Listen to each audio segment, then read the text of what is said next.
Buenas noches, gracias por los aplausos. Espero que al final normalmente llegan, no antes de que me conozcan, pero es un placer verdaderamente porque Gloria no solamente es una excelente escritora, sino es una excelente amiga. Gracias a mis estudiantes, a los amigos de CLE que están acá presentes con nosotros, y yo les voy a hablar sobre lo que he llamado en el título Gloria Maher y su narrativa conflictiva y vitalista. Entonces, entre estos dos polos, normalmente, en los cuales se va creando las novelas, voy a poner el énfasis, por un lado, en el conflicto de la narración, porque es la trama lo que hace avanzar la acción y los personajes y los ambientes, y como las dos novelas son muy llenas de imágenes, entonces voy a utilizar algunas de las imágenes para ilustrar, para que ustedes conozcan lo que es el Perú, porque los dos de alguna manera están enraizados en nuestros países respectivos. Entonces, el universo narrativo de Gloria Maher articula en la trama conflictual de su primera novela, Las arterias de Don Fernando. No sé si tapo, yo pienso que me voy a poner más acá, porque no quiero tapar las imágenes que ilustran de alguna manera lo que quisiera decir. Gracias. Y en esta novela hay la ascensión fulgurante de clase que obtiene por el capital, el dinero, Efraín González Cajaycay, un provinciano de Huaraz que llega a Lima con la ambición económica de convertirse en miembro de la élite urbana nacional e internacional y de encontrar a una mujer aristocrática que corresponda a sus ideales empresariales.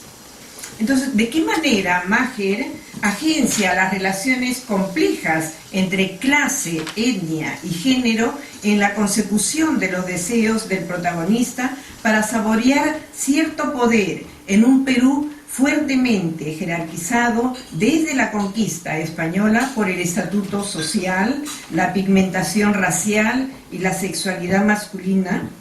Para responder a estas preocupaciones, orienta la investigación con la metodología postcolonial.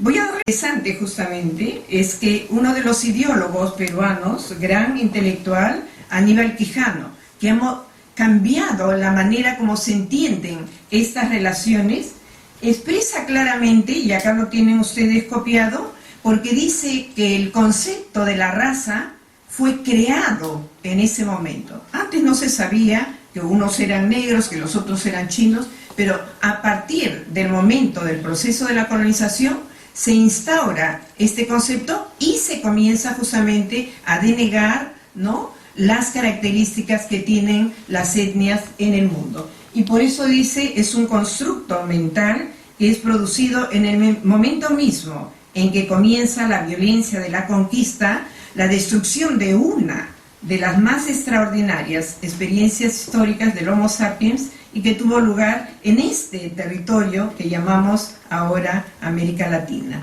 ¿no es cierto? Bien, entonces, a partir del color de la piel se hicieron justamente representaciones prejuiciadas, ¿no?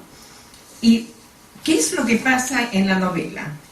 En la novela, Gloria nos presenta a uno de los personajes, justamente, que va a ser parte, lo van a ver ustedes acá bastante bien, en el proceso de la dominación.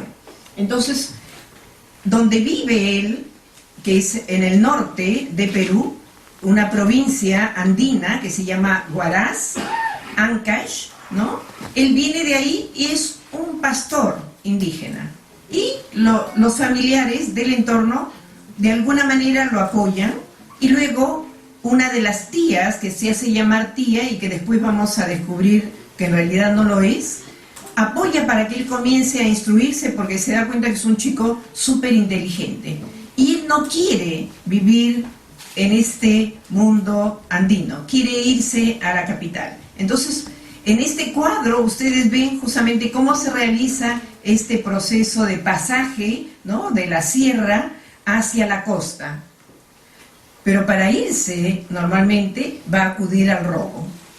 Y por eso el nombre de la novela, que se llama Las arterias de Don Fernando. Don Fernando es un rico minero en realidad, y se pone amante, es el amante de la cual va a ser la madre de este Efraín, de este personaje.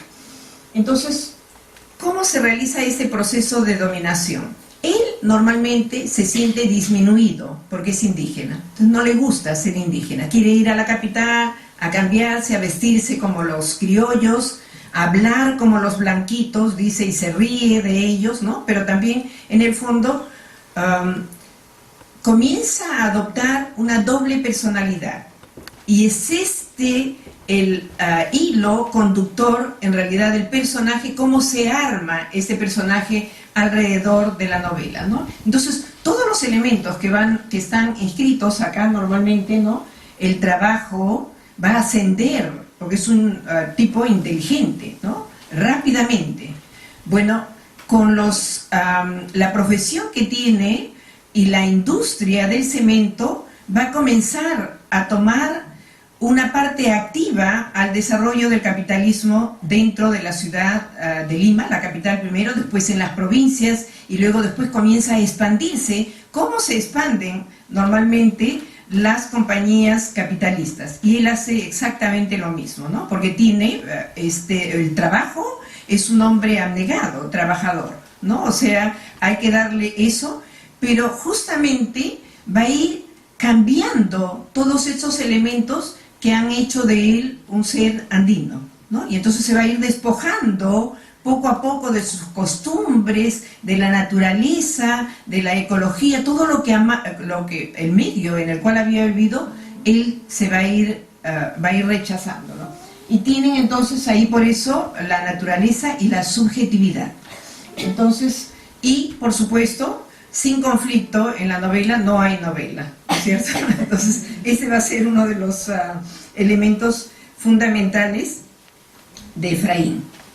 Bien, entonces uno se preguntaría cómo puede abandonar Huaraz, que es una de las provincias más bellas de Perú. Y les voy a contar, cuando llega a Lima, Efraín, normalmente, comienza a hacer sus lecturas, y voy a hacer una cita, dice: sus lecturas escolares sobre la vida de grandes personajes de la historia le habían demostrado que muchos lograban el poder y el dinero por sus habilidades, que en su caso nadie reconocía, sino también porque fueron astutos e inclementes luchadores dispuestos a conseguir lo que deseaban, aún pisando la cabeza de quienes más amaban.